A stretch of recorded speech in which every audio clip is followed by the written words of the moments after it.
Hi there, it's Catherine, your lawyer friend and guide, and this is the #1 podcast for legal careers in Japan. Welcome back to Lawyer on Air. Let me ask you, what happens when one word, no, becomes the foundation for an entire career in law? My guest on this episode, Yoshie Midorikawa, is one of the founding partners of Miura Partners, and she did something bold with that little but powerful word. Early in her career, she said no to doing legal work in English. She said no to following the conventional path that everyone else was taking, which was studying English to become an international lawyer. And somehow that no, and every one of the no's that followed, led her exactly to where she was meant to be. Finally saying yes to international work and mastering English on her own terms. Today, Yoshie is one of Japan's leading dispute resolution lawyers, a board member for major listed companies, and a beacon of light for the next generation of women in law. In this episode, you will hear how Yoshie turned her love of detective stories into a thriving international practice, and why creating a firm with over 30% female partners changed everything. And you'll also hear how she's learning these days to say yes, but only to what truly matters. If you've ever wondered what it takes to craft a career that feels fully yours, this episode is for you. Let's get into it. Hello, Yoshie, and welcome to the show.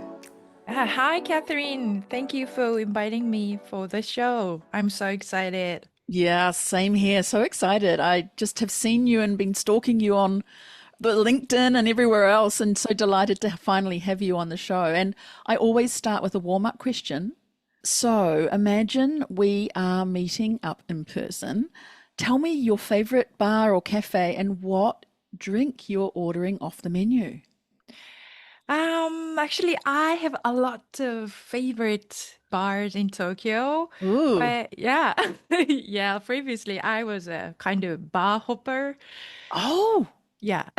On weekends, I gonna visit one bar, and the next week I visited another bar. But Oh. my favorite is Rue Maki. Mm. Yeah, it's located at the Hotel Chinzanso, a very traditional Japanese style hotel, but the bar itself is very classical European style. I know that place. I haven't been there for a little while, but Right. what kind of drink do you order there? I love a lot of cocktails, and then they can offer everything. But if I go there with you, I gonna have something sweet and creamy. So I gonna have a glass of grasshopper. Do you know that Oh, how cocktail? do you make Yeah. that one? Oh, I think it's rum or rum. something I that like a white rum. yeah, maybe, but I'm not sure. But definitely it contains some cream Oh, and wow. peppermint liquor. So it looks like the light green, white, the creamy drink. And it's Just really like a good. grasshopper. Yeah, that's right. Yeah. I haven't had that. I love peppermint. I don't Mm. even know that I've really had a peppermint cocktail before. So you're on. I will go there with you. It's a promise. Yeah, I'm gonna have one. And can I add one Yes, secret? please. Right. And Yes. if you like cigar, you can enjoy cigar there. Then my secret kind of guilty pleasure is having cigar with friends. And Wow, if really? I have a cigar, I'm gonna go with a glass of Calvados apple brandy. Oh my goodness. Calvados, apple Right. brandy, and cigars. I've got this impression of you being kind of like a secret agent sitting in the bars, smoking the cigar. Right. Wow, amazing. There's something we did not know about you already. I see. Yeah. Everyone says that. Oh, wow, really? Are you taking in cigars? Yeah, you don't look like. No, you don't look at that's the whole thing, right? Create some mystery. Wow, you sound like the boss. I think that's incredible. Well, let's go back into your career because I want to know what helped you or inspired you to pursue law. Was there some clear decision that you had, or did this evolve over time for you? It wasn't a clear decision at all. Let me talk about my school days. Please, Yeah, yes. I was kind of avid reader of detective stories. I love Sherlock Holmes, the mysteries by Edgar Allan Poe or Agatha Christie, Patricia Cornwell, John Grisham's. Yeah, so I enjoys reading those exciting stories, and I wanted to become a writer, yeah, one day. But on the other hand, I was a really realistic person, and maybe it's a kind of risky choice. So I want to have a license to practice something. And in the combination of being a lawyer and pursuing a novelist is gonna be a good match. And I started pursuing law as my career. Well, I don't know, but I've got detective, cigar smoker coming up in my mind. I can just visualize you doing that. And you know what? You could possibly write a detective story sometime in the future. Yeah, I hope so. That would be amazing. You studied political science, private law, and I think you also earned your JD at the University of Tokyo. So there's something about studying law, but then going on to pursue the legal profession as a professional thing to do, right? Seriously. Where was that coming for you? What made you think about actually going for it? Yeah, I didn't have a particular dream so for my career, but I had an ambition to become a novelist one day, and I was quite interested in learning new things. So I learned law and even jurisprudence as undergraduate. And I wanted to become a scholar one day, but for me, it was really too difficult to become a scholar. And at the same time, I'm really realistic. So I wanted to have a job which give you fulfillings so that I can overcome the social pressure. Here, I mean social pressure to become a good mom, stay at home mom in the future. If I have my job, which I really believe and I really love, I thought I can overcome social pressure. Oh, I see. That's interesting. A social pressure being a motivation to find a role that could help you kind of, I guess, disrupt that social pressure. Has that actually been quite successful for you then, that you've been able to do that through being a lawyer? Yeah, I think so. Because I want to keep my job for half of a century. Now I have almost 20 years as a lawyer, and so far I'm good. And always I'm thinking about, am I doing something good for the community or society? And I think now I can confidently say that I am doing something I can contribute to the society. Absolutely. So early on in your career, did you find you were having opportunities where you said yes? You know, you said yes to something and that helped shape the pathway that you were on? Yeah, it was not a really pleasant experience, but I was able to have some really intense training when I was a junior associate. At the law firm I joined as a first year associate, there was a really intense training program, not really program, but there, the most junior lawyer was supposed to be in charge of everything. What? So, yes, How do you mean? You had to come up with ideas or something?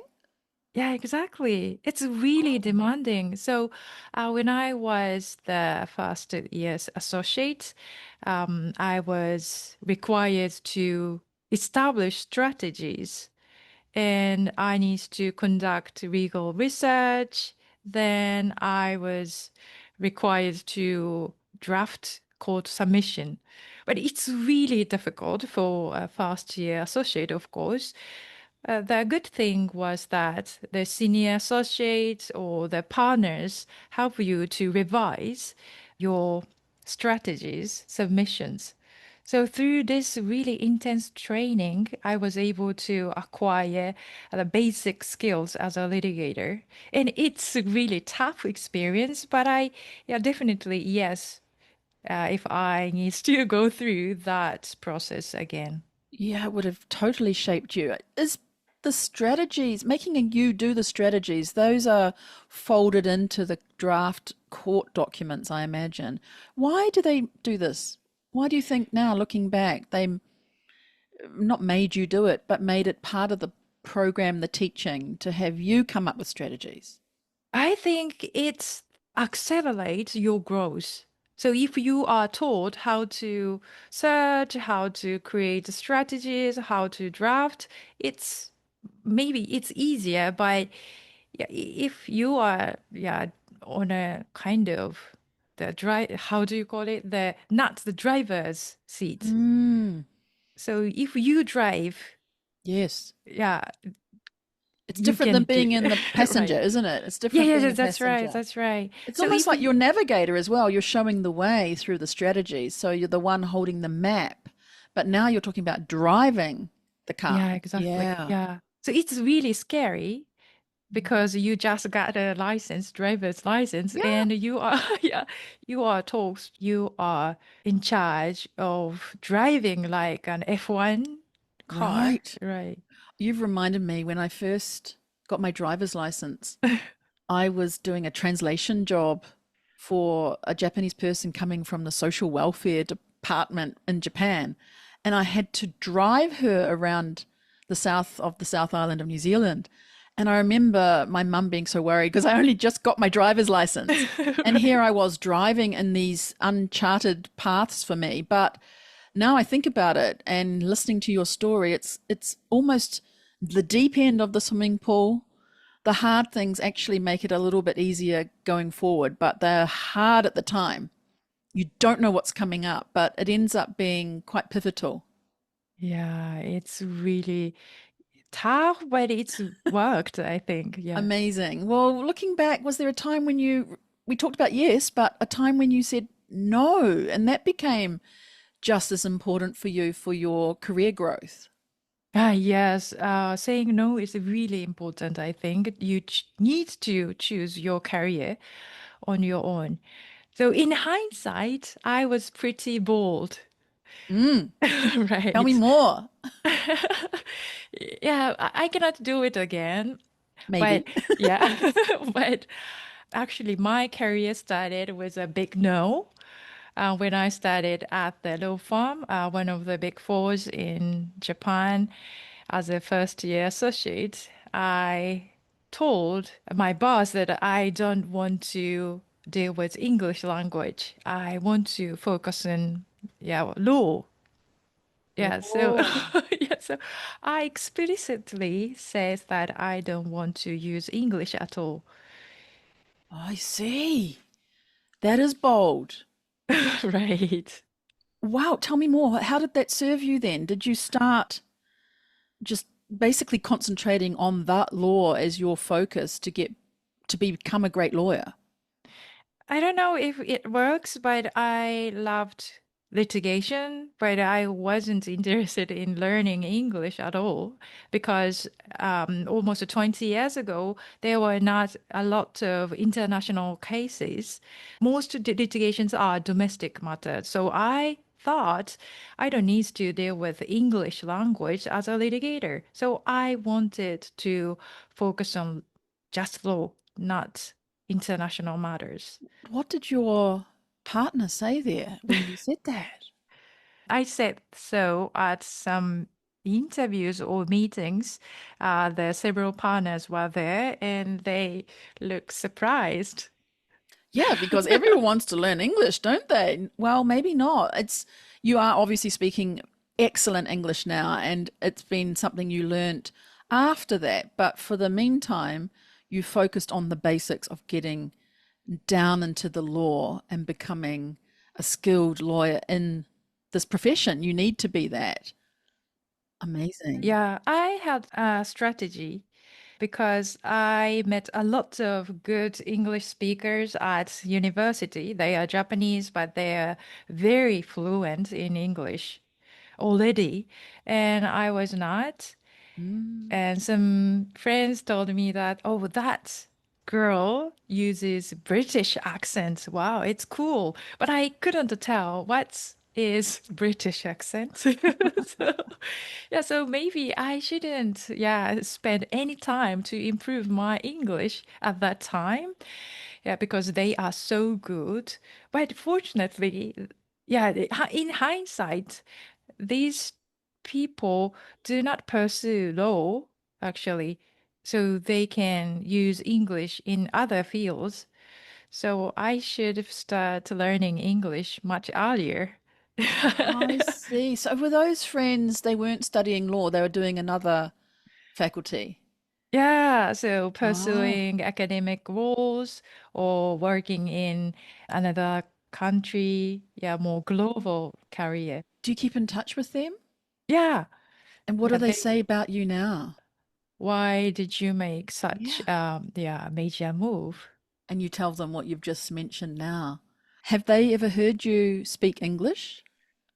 Yeah, a little bit. When I was a student at university, I traveled together, like Malaysia, Singapore, Thailand, and I barely spoke English. I But see. yeah, when we met some common friends, they are from other countries, and we needed to communicate in English.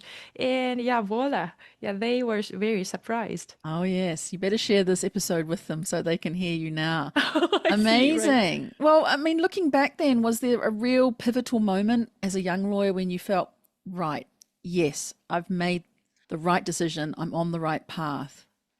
Yeah, there are two things.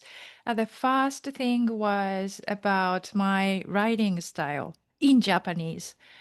I was really sure that I want to do litigation, but I was not sure if I can do it. But fortunately, I met three very senior partners who praised my writing style when I was a first year associate.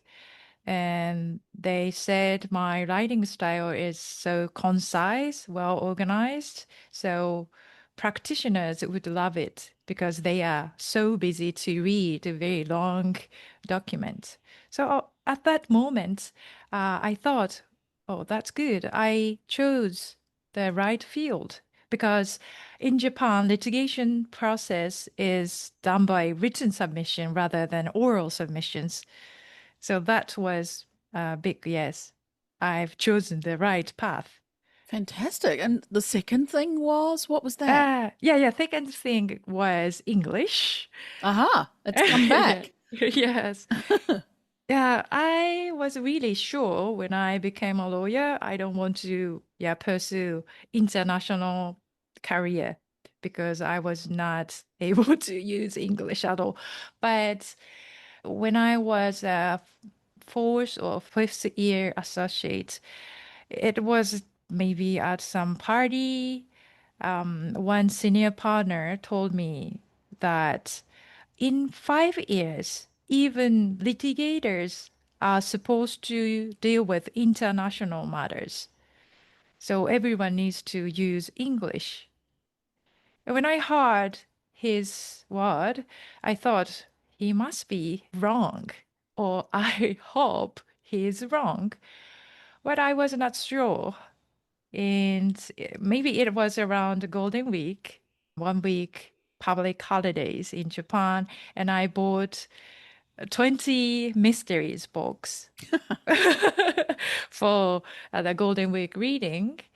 And but I was thinking about whether I should study English or I can spend a whole entire week for reading. So I was asked to my husband about it. So I'm thinking about reading.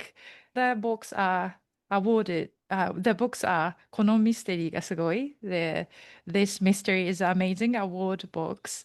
And Uh-huh. yeah, so I plan to read all these books during Golden Week. But everyone else in my batch at the law firm is studying English to take TOEFL. But I don't intend to study abroad. So do you think it's a good idea to, yeah, just read it? And unfortunately, my husband said that, yeah, yeah, why don't you study English? So Mm. I was not able to get an excuse, and I don't want to make my decision on my own. And I reluctantly started studying English at that moment. Whoa. Oh, my goodness. And now you're talking with me. Yeah, yeah, exactly. So I'm so glad that I followed his advice on that day. Well, I'm so glad you did too. So we could Thank you. hear you say your story so confidently expressed in English. And it's such a great story of taking on the advice of someone who Mm. might know you a little bit better in that moment, right? It's an endorsement of what that partner said to you, that you're going to need to use English for international matters. Thanks to your husband. And I have to ask you, did you end up reading up all those mystery books eventually? And actually, I didn't read a lot, but yeah, but he read it. He read them. Interesting. Wow, that's really fun story. Let's talk more about you building your expertise in this area that you're an expert in, a specialist in the dispute resolution area. You've built yourself on this career at the forefront of complex commercial disputes. So, what then drew you further into that rather than transactional law? How did you know you wanted to be a litigator? It was quite easy for me because I didn't know much about M&A or finance transactions when I became a lawyer. So I was really, really honest about it. And I told my boss that I don't know much about these areas and I want to focus on litigation from the outset. Right. So you've been honest at the front to say you didn't want to do English, and now you've been honest up front again, telling the area of law that you want to do. Yeah, so Uh, yeah, in hindsight, I was really bold, You're but yeah, I bold. don't know. Yeah, I can do it again. I think has bold served you well, though. You've mentioned you won't do it again, but perhaps it's your trademark. Amazing. Were there moments, though, that you also had to, I guess, kind of reinvent yourself, like letting go of some previous path and then stepping into some other new role or specialization? I feel that every year I try to deal with new role. As a first year associate, I just dealt with litigation in Japanese. Then I started using English. Then I moved to US and then Singapore and came back to Tokyo. I moved to different law firm to pursue more international career. Then now I'm working as a partner of our law firm as one of the founding partners. So every year, I think I need to adjust myself to the new role. What is it telling you then from your early stages when you were really bold and said a lot of no, and now you've just opened up these horizons? What are you learning from that personally when you see yourself develop? If you look back and think about it, what is it that you're seeing how you've changed? I think I was not confident about myself in the past. So maybe using Japanese is my comfort zone and litigation is my comfort zone. And I want to stick in that square. But the experience in US or Singapore opened me up and I became more flexible, open to other cultures or new things. And I think probably I was able to accept or believe in my skills. Yes. right? That it was actually broader than you thought, or you were capable of more than you actually thought. Probably I want to keep doing something new. It's just my personality. It's great. So I'm sure when you went overseas, there was some setbacks, right? And in your role with high stakes disputes, there's also probably setbacks. But how do you manage to turn those into kind of a force for resilience for yourself? Yeah, I love the word resilience, Mm, and I think it's the very important value of my personality. When I went to law school in US, it my first experience staying in the English speaking countries. So it was really tough. I was not able to understand what other classmates are talking about or the professors were talking about in classes. So I felt very lonely. But again, my husband gave me a great advice. So anyway, you should attend all the parties, drinks, and ultimately I was able to communicate with my classmates or professors, and that relationship continues. So currently I'm working with one of the classmates from US law school. really? Yes. How amazing. Yeah, it's great. I didn't know. The LLM, I attended LLM and it's only 9 months, but the friendship from there continues forever. Wow. Yeah. Do you remember when you met that person? Were they at one of the drinking Yeah, events? yeah, sure, sure. Do they remember Right. what you were like then and have told you about yourself now compared to then? But I haven't talked with him, but we are just exchange emails. But yeah, if we meet in person, he gonna be surprised I think because so. right. I think so. I think you should share this with him and Oh, yeah, yeah, that's a good a idea. really good idea. And just, the fact that you've said he's someone you met over a short period of time, but has been a long-term friend, I think that says everything about expanding your horizons and going and doing something different. And Yeah, look what exactly. happened. Right. And not only him, I have Yeah. been, yeah, working with a guy from Philippines, a girl from Taiwan, or yeah, many things, Singapore, India. So I didn't expect that 9 months will give you a Mm. long-term friendship. Yeah. And it's also a good relationship as the professional partners. Amazing, right? And so obviously I can hear it in your voice. This you're so interested in your cases and meeting people and I think you're thinking about finding a way through. And I guess with some of these things you'll work with team members and have to do a whole lot of work together. Tell us a bit more about that bit. I'm curious about new things. So the complex commercial litigation is always different. Each case has unique characteristics, and we need to create a good team for that particular case. And we need to discuss a lot in a team. And I feel that we are cooking when we are preparing court documents or submission to the tribunal. So everyone needs to understand the entire part, but we need to divide each member's role. I really like that moment. We are cooking together. I've never heard anyone say cooking together as a way of bringing the case together. That is a great analogy. I can see it. Everyone's doing different pieces of that recipe to bring it together. Yeah, that's right. And the timing is really important. You need to serve the dish in a good temperature, good taste. Absolutely. Yeah.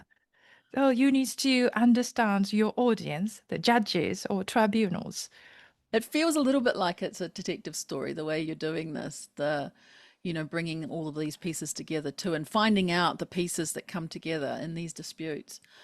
Wow, amazing. How do you prepare for multi-jurisdictional disputes now where there's like legal and cultural systems are probably banging up together? Have you adapted your style now to do these international disputes? Yeah, but I think I'm still getting used to that situation. Always I try to avoid miscommunication, but it happens. We all have some unconscious assumptions on our own legal system or culture.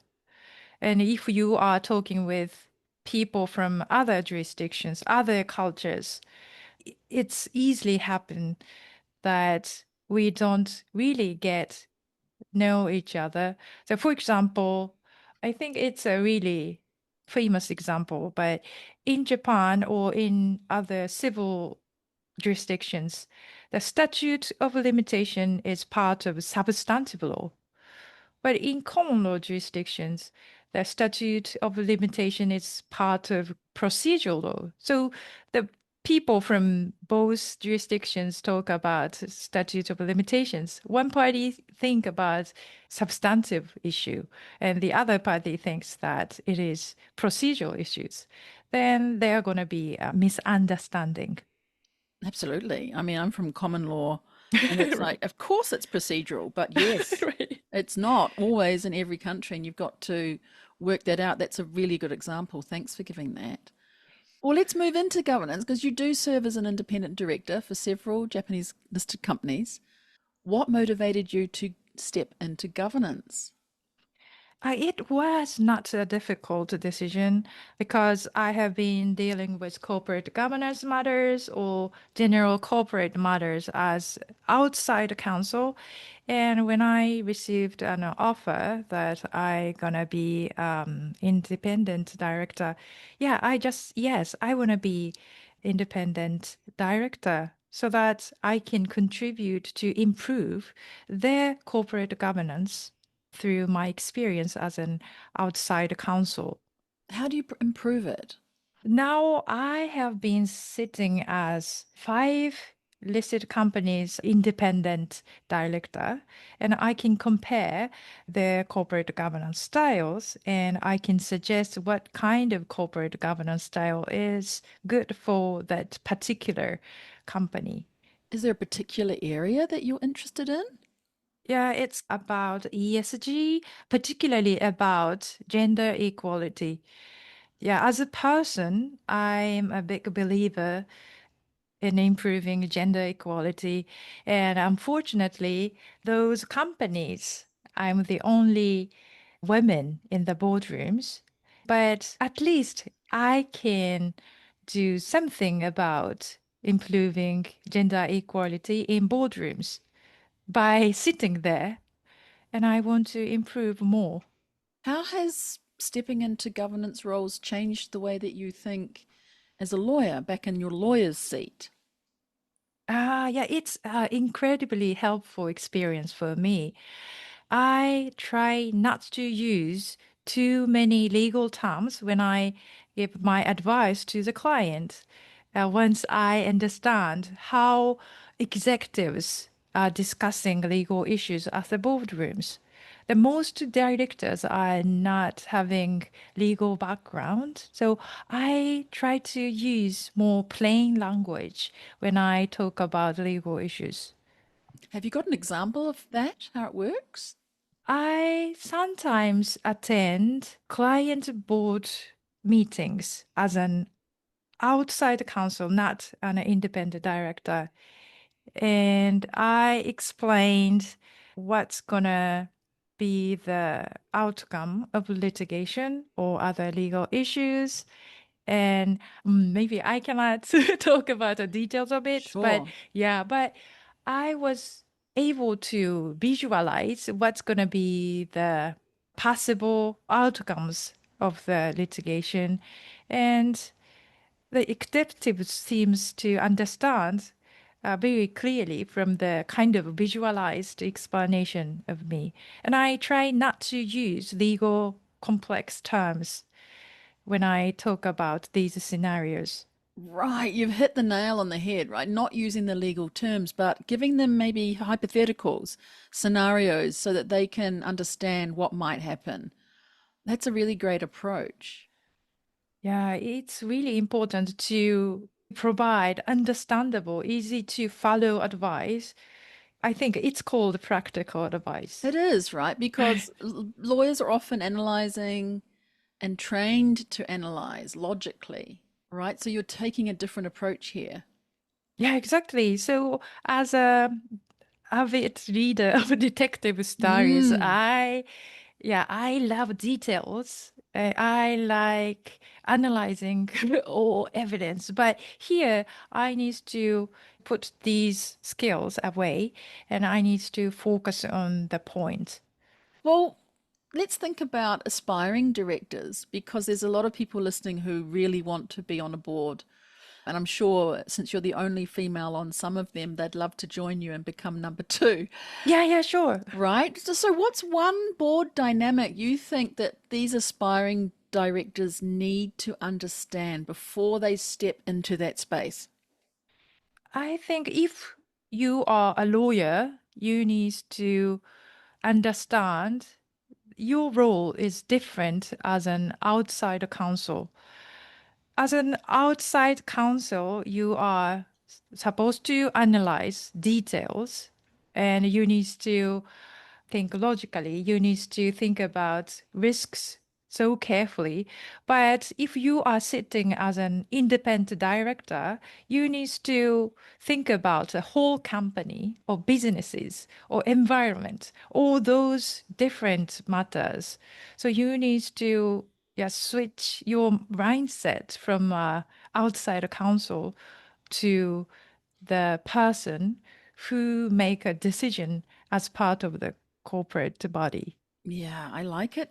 Sometimes I've heard this expression of it's like the company is a ship on the ocean and the board of directors are on the helicopter above the boat. Ah, I see, And right. so they look down on the boat, they can see the whole of the deck, all the people on the deck, and that's where they're viewing from. They're looking down on the bigger picture than they are landing on the boat in the helicopter. Do you see what I mean? So they're big picture bringing it out. Whereas sometimes as lawyers, we are very detailed and get right down on the deck and start handling the fire hose or behind the steering wheel, right? So this is sort of an analogy that brings it. No, you're actually the helicopter view looking down, not looking down on them, but looking from above, a bigger picture. Yeah, exactly. Yeah, I like that metaphor. Yeah, because I love ships, actually. Right. Oh my goodness, here we are, detective who loves ships and cigars.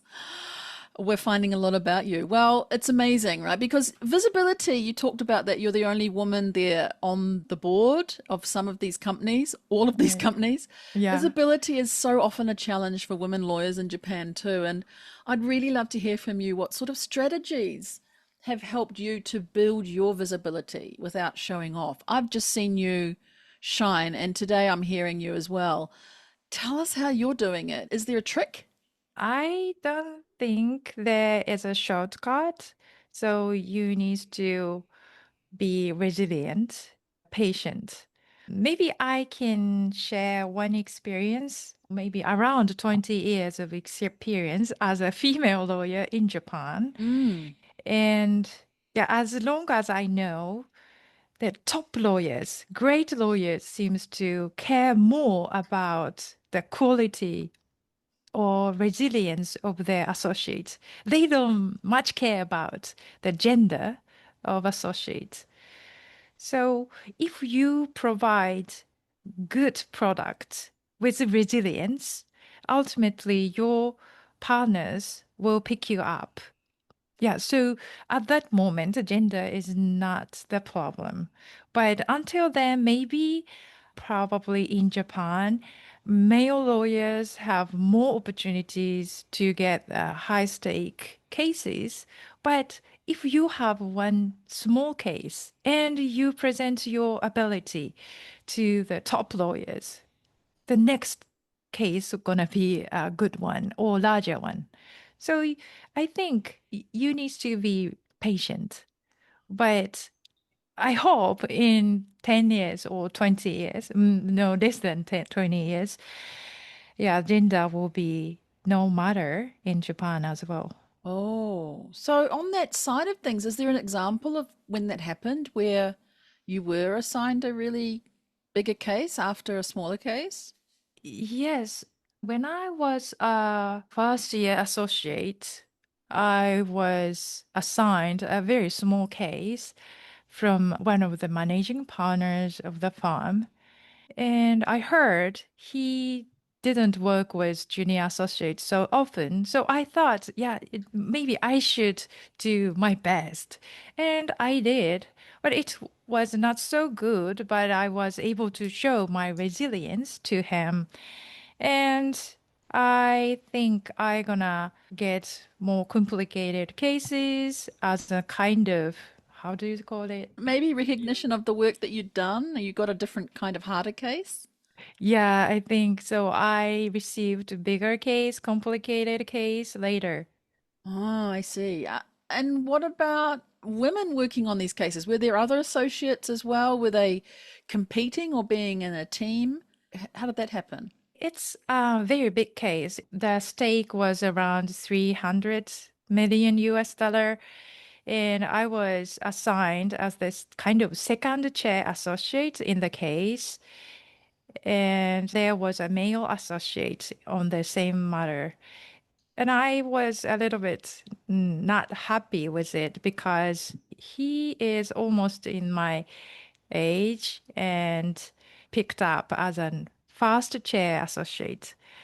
And maybe after 1 year, he gradually disappeared from the case. Hmm. Right. Yeah, probably he has something to do other than that case, but I stuck around and I was really loved to it was a complicated case and we were required to negotiate with maybe yeah, I forgot, but maybe yeah, hundreds Oh, of yeah, opposing parties. but that goes back to your patience and Yes, your yes, that's resilience that you right. mentioned before. And I think also you've told me before this that you're a believer in critical mass theory. Can you tell me about that now so others can hear about that? Yeah, yes, I definitely believe that critical mass theory. I understand that if there were more than 30% of women in a group, women feel that they are not in the minority anymore and actively contribute to the discussion in the group. And I experienced this firsthand. In 2019, we established our farm, and I was one of the founding partners. And my ambition was to create a law firm with more than 30% of female partners. And yeah, fortunately, we did it. Yay. Yay. Yeah, I think in Japan, it's really It's actually high not, ratio, yeah, right? that's high, isn't it?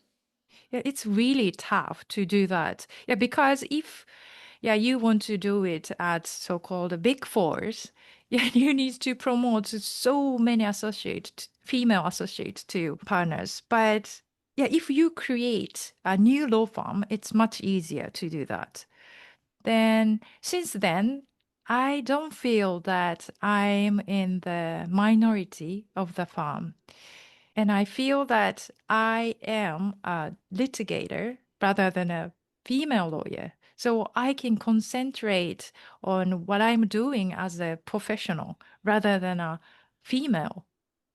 Right. That's a great point, isn't it? You're now Yeah. being effective in the role that you're doing, not based on your gender. Yes, that's right. Perfect. Yeah, it's a really great transition. When I was a first year associate, maybe I was worried about my gender. But Ah, now, yeah, I don't need to feel about it. this 30% is really interesting because it's the target that gets brought up by the Japanese government to Yeah, have yes, that's 30% of right. board members. So tell me about that, how it relates in to Japanese companies and what they're facing today to get to that 30%. Yeah, the more companies are really taking seriously about diversity, but I think it's not easy. issue to solve because do you know the L-shape phenomena?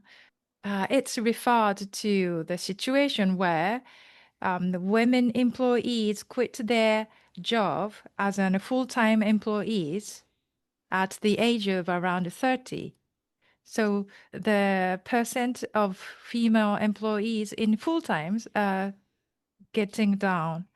So usually the executives of companies are at the age of like 50s or in 60s. There are no such female employees for that position. So in order to have more executive directors who are female at your boardroom, you need to change the L-shaped curve as a society. So it's a very big issue as a society. So the shape of the curve should be a. I'm almost giving it away. The shape should be more U-shaped or flat. Flat, yeah, flat's gonna Flat. be great. I Yeah. see. Yeah, so now most directors are independent director, non-executive directors like me, that they are like lawyers, accountants, professors. But I hope that if the company really wants to improve their diversity in boardroom, they need to promote more women from your employees. Exactly. Well, what advice would you give then to lawyers who are aspiring to step into governance roles in Japan? Yeah, if you have any chance, you should get it. Because if you are a woman, you can contribute to improve the gender equality in boardrooms. And ultimately, it will contribute to improve the gender equality in corporations entirely. And yeah, maybe the role is different from that as outside the council. Yeah, you can do it. Great advice. Is there one step they should take?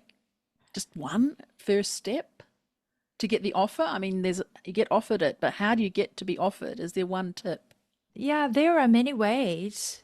One way is to be a professional in relevant areas. In my case, I pursued in my career as an international dispute lawyer, and some companies approached me because I have some experience overseas and Japanese law. So if you have some specific areas, you're gonna be nominee. Another one is that there are some companies helping the matches for companies looking for directors and people who wanna be independent directors role. Great advice. Thank you so much for that. You were named Dispute Resolution Lawyer of the Year in 2025. Congratulations. Yeah, thank you very much. What does that recognition mean to you? Because sometimes it means different things to different people, even though they win an award. What's it for you, Yoshie? Yeah, it means a lot to me. I've analyzed that this recognition shows that influential media names a good lawyer, no matter if they are men or women. I feel still that dispute resolution practice in Japan is male dominating area, but they recognized my work. So it shows that women can do as good as male. And there are not so many female litigators in Japan, so there are less companies which has experience working with female litigators. And if you have no experience working with female litigators, it's really natural that you are skeptical about women litigators' abilities. But that recognition is kind of trusted. And it's easier for you to pick up a lawyer which has an award. And I hope that more companies can believe in the ability of women lawyers. Right, because that awards gala, I know in the past I've been there and oftentimes it's a not only a male litigator, but they're from one of the really large firms. And you're completely different in that respect, right? Do you remember what you said in your winning speech when you were up on the stage? Yeah, the Catherine. Yeah, I think you are awarded some award there, very Yes. influential lawyers I think it award. was Foreign Yeah. Lawyer of the Oh, Year I in see. 2022, and in Oh, wow. 2023 it was the Boutique Law Firm of the Year award. Yeah. Wow. Yeah, congratulations. Thank you. Yeah. I remember my speech, but how about Oh, you? Yeah, yeah, I remember my speech. Yeah, this recognition means to me, of course, but it's not something only to me. And the recognition will encourage younger female lawyers who want to pursue their career in this field, dispute resolution. So I said that I hope that younger female lawyers will feel confident about their future careers after speech. great. Has anyone contacted you after that to talk about your career path and litigation as a woman? Yeah, at the gala, many people told me that, oh, it was an inspiring speech, Mm. and I hope it's really inspire younger lawyers. Oh, that's great. Well, how do you then balance that personal branding you've got and stay really authentic? I think anyone listening here can hear that you are authentic, but in a culture in Japan that kind of values humility more than anything, how are you balancing the winning of an award, for example, and then this culture that we are in? It's not difficult for me because I am a mother of little girl and I have a very clear criterion. If I feel unconfident, I'm asking myself if I can be confident with my work for my little princess. And if it's yes, I'm gonna take it. And if it's not, I do not take it. So I have a very clear cut criterion and I can be authentic, I feel. Ah, so you have your daughter in your mind when you are thinking about doing something or not doing something. Yeah. So yeah, of course, I'm thinking about my daughter, but she is kind of the symbol of next generations. For sure. Yeah. So I'm asking myself whether I want to do it for the next generation or not. That's amazing. Wow. And I think along the way, too, in order to help you think about next generation, you probably had sponsors and mentors who've played a part in your journey. Yeah, sure. Those mentors or sponsors are a relatively new concept in Japan. So I don't really have a formal mentor or sponsor, but I was really lucky to have a lot of advice from others, especially from senior partners or friends in legal industries. And have you been able to mentor other people as well? Yeah, I want to be. I believe in the concept of sisterhood, so women can help each other. So I joined several women's professional groups.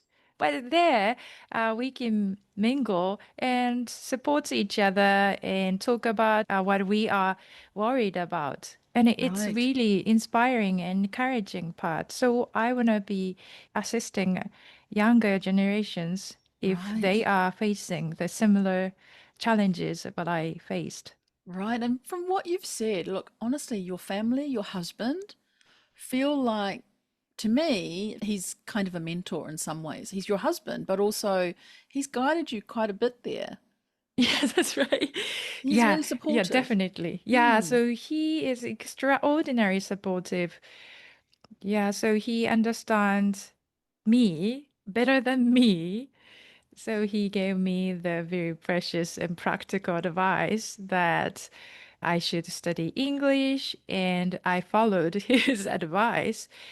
And even in remotely, he was really helpful. When I was in US in Singapore, I went there alone, but he yeah, gave me a lot of great advice remotely, like an handler of an FBI agent. So I followed his instructions. So funny. I'm watching on TV FBI Oh, I see. Yeah. drama from last year, and it sounds like, yeah, your husband's a handler of an Right. FBI agent. That's funny. Well, how about then if you could pass on one piece of advice to this next generation? You said your daughter's the next generation, but the next generation of women lawyers in Japan, what would that advice be? Yeah, I want to share the advice I received from the very well-known lawyer in Japan. She is an active arbitration practitioner in Japan. Yeah, one day she told us that the key is never give up. When she said that she was also facing a lot of challenges in her career, I was surprised. I thought, yeah, she is a superwoman with no challenges, but she actually was a real human. And she said that she didn't give up, so she is now. So I want to share this same advice to younger lawyers. So what does never give up mean? Because it can be quite tough at times. So do you push through the tough times? What does never give up mean to you? How does it show up? Yeah, yeah. I think in my interpretation, you cannot pursue your career only your never giving up spirit. But there are two additional ingredients, which are passion and support from others. In my case, I have passion to pursue dispute resolution, and I really love details or dramas. And I had able to get a real good advice from others. So I was able to keep going despite there are a lot of challenges in real life. So I've been asking people on this season 10 some quite deep questions, and one is really about a pivotal moment. We often have a pivotal moment in our career that changes everything. Have you got a moment or a couple of moments you can share with us? Yeah, sure. Actually, I think I have two pivotal moments in my career. The first one is about English. I avoided using English as a first year associate, but based on other people's advice, I started using English and I found that I'm really love the international environment.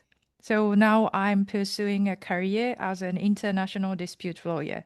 So that is learning English was the pivotal moment, one. And the second one was to establish law firm. So one day, my former boss at the law firm where I was working asked me, he gonna establish a law firm. And do you want to join? I was so surprised. But maybe a second later, I said a big yes. Because when I was an associate, I asked him to establish a new law firm in the future. And yeah, he decided to do it. And I want to be colleagues and at a new law firm. Oh, that's so exciting. So you'd forgotten or not quite remembered that you'd already inspired him further back. I don't know. But when he asked me about his plan, I was working for another law firm. So Mm. I was not his associate anymore. And he already have a lot of people who can assist him to establish the new law firm. Interesting. There you go. You never can tell what's going to happen, right? Yeah. So, from there, what's the other question I want to ask you? I think it's about how someone gets to be like you, a person who's full of patience and resilience, who's pivoted into being an English speaking international litigator. who's established her firm with others and been invited through the other partner. How does someone get to be you? What's the real answer when young lawyers ask you this question? How do I get to do what you're doing? I think you need to pick up what you want to do and what you don't do in your career. This is another advice I received from a very prominent senior partner of an international law firm. And she was, I think, a mother of two or threes, and she has been serving as a managing partner of international law firm. And I thought she must be a superwoman, but she said that you need to prioritize what you do, and you shouldn't do what you don't think is important. If you find something you should pursue, you can do it. So finding your passion and deciding what not to do are very important things in your career.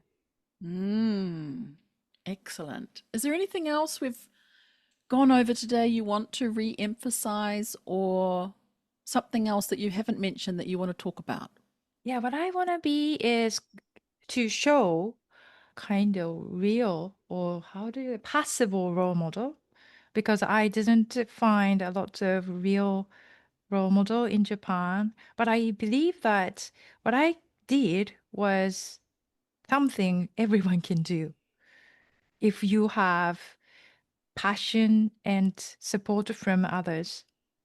Yeah, if you can't find the role model, as I often say, you have to be the role model yourself. And then Wow. others will see what you're doing and take a bit of what you're doing, follow you, do their own thing, do their variation on what you're doing.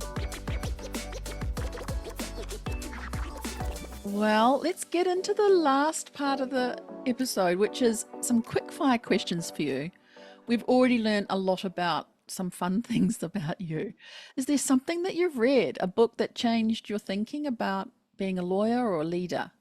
I think I read a lot of books about kind of gender equality, and there were a lot of books which gave me insights.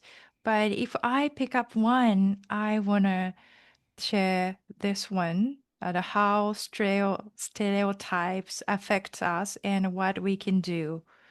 Oh, how stereotypes affect us and what we can do. I haven't heard of that book. Sounds great. Yeah, it's really great. So I was really worried about my gender when I was junior associate because of my gender. Maybe the client will not able to trust me easily. But yeah, this was actually the stereotypes. And in that books, there are a bunch of examples.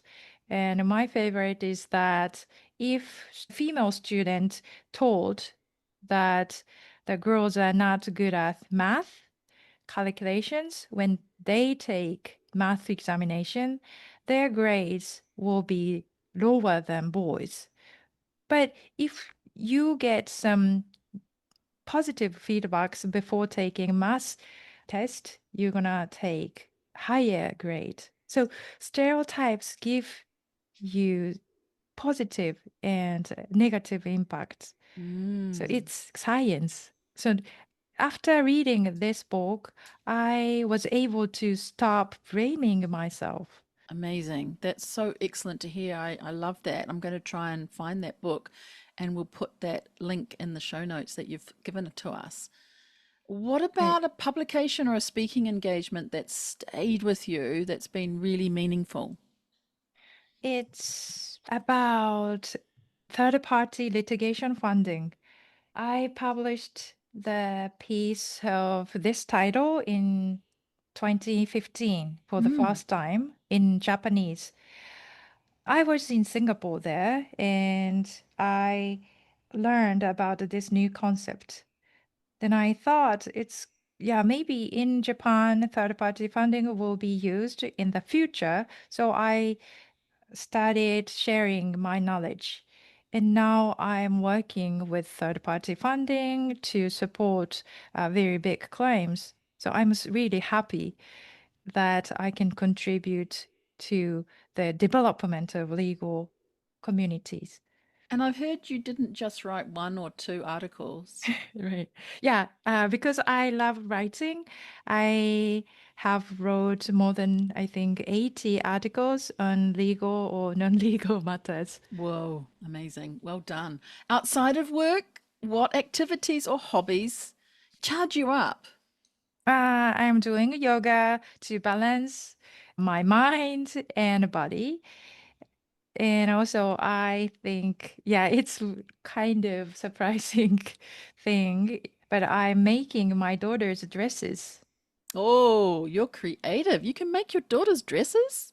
Right. Yeah, Wow. because she prepare her own drawings. Oh my So she gonna goodness. be a princess, and she doesn't find her own dresses at shop. So Whoa. it's like an forced labor for the first time. But now I think I can make, yeah, decent dresses. Oh, I love it. Wow. And I have to ask you, if you weren't a lawyer, I think I know the answer to this, but if you weren't a lawyer, what alternative career would you be doing? Yeah, I wanna be a novelist. Yes. Yeah. Anything else? If I was born in 2020, I want to be an entrepreneur Why too. 2020? I don't know. Around that time, my daughter was born, Oh, and is she gonna be an entrepreneur? Maybe. oh, you're going to encourage her to be an entrepreneur. Right. Fantastic. I'm going to ask you one more cheeky question. If your career was a metaphor, it could be a sport, a jewel, a kind of food, a substance of something. If your career was a metaphor, what metaphor would your career be? Basketball. Why? I also read mangas, comics, and there is a very famous basketball manga comics. It's called Slam Dunk. Yes. And there were many inspiring basket players in the manga, but one of them is very short and not strong player at the first, but his height grew every year. He was supposed to fill the different role every year because his height is getting taller, and probably he started his position as a, I don't know, the pointer, or then he was supposed to be a point getters finally.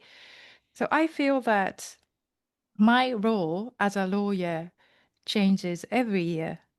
So if you acquire some skills and you will be asked to do more. So I feel that I become that person. His name is Kawata. I feel like I am pursuing my career based on my own height. Oh, and you're like Kawata Senshu. You're changing your style and approach and your role every year as a lawyer. Yeah. So Mm. he became a great basket player in the Oh, there you end. go. Yeah. Lovely. I'm glad I asked that question. Well, Yoshie, we have come to the end of our chat today. Thank you so much for joining me on Lawyer on Air. It's been an absolute pleasure to speak with you and such a great way to connect with you here. Did you enjoy your time today? Yeah, sure. Thank you very much. Yeah, it's my first time to provide my stories in English, but I hope, yeah, we can have another one in the future. Sure, I don't think it's going to be the last time. But before we finish up, is there a good place for people who are listening here to reach out to you? Can they do that through LinkedIn, where I found you, or on your website? What's good for you? LinkedIn would be good. Fantastic. We'll put your details of LinkedIn in the show notes so listeners can find you. And to my listeners, if this episode has inspired you or gave you something to think about, I think so.